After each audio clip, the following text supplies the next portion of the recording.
শ্বশুর বাড়িতে নতুন জামাই আইছো কি সারাদিন শুধু খাইতে নাকি? এত কথা বলিস না রে জরিনা, খাইতে দে আগে। এইটা কোন কঞ্জুসের লগে আমি বিয়া বইলাম রে? গরমকাল কাটাইলাম এসি ছাড়া, টেবিল ফ্যান দিয়া। অহন শীতকাল আইতাছে, হিটার নাই, ল্যাপ কম্বলও নাই। এই মাসে ভাড়া, বাজার, বইয়ের খরচ, আমার দুধ খাওয়ার টাকাও নাই রে। আমি যদি জরিনারে বিয়া না করতাম তাইলে আজ মালিক থাকতাম। এই সংসার আমারে শেষ কইরা দিছে রে। বছরের প্রথম দিন আজকা, আর আমি কিনা থালা বাসন মাজতাছি।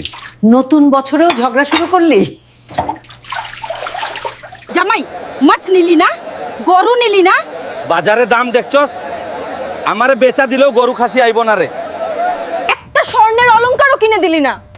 স্বর্ণের দাম জানিস? আমারে বেচা দিলেও কিনা যাবে না। দিনরাত ডিশ ধুই, তাও জরিনার মেকআপের টাকা উঠে না রে।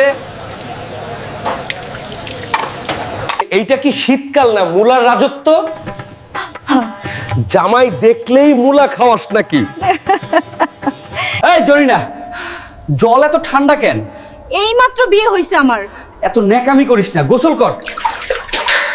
কাপড় ধুই, ঘর মুছি, বাজার করি, এই সংসার আমার চাকর বানায় ফেলছে রে। কেন যে বিয়া করছিলাম রে ভাই। হ্যাপি নিউ ইয়ার আমার জীবনে আসে নাই। এটা কি হচ্ছে? তুমি আমার সাথে এভাবে কথা বলতে পারো না। ওহ, সত্যই।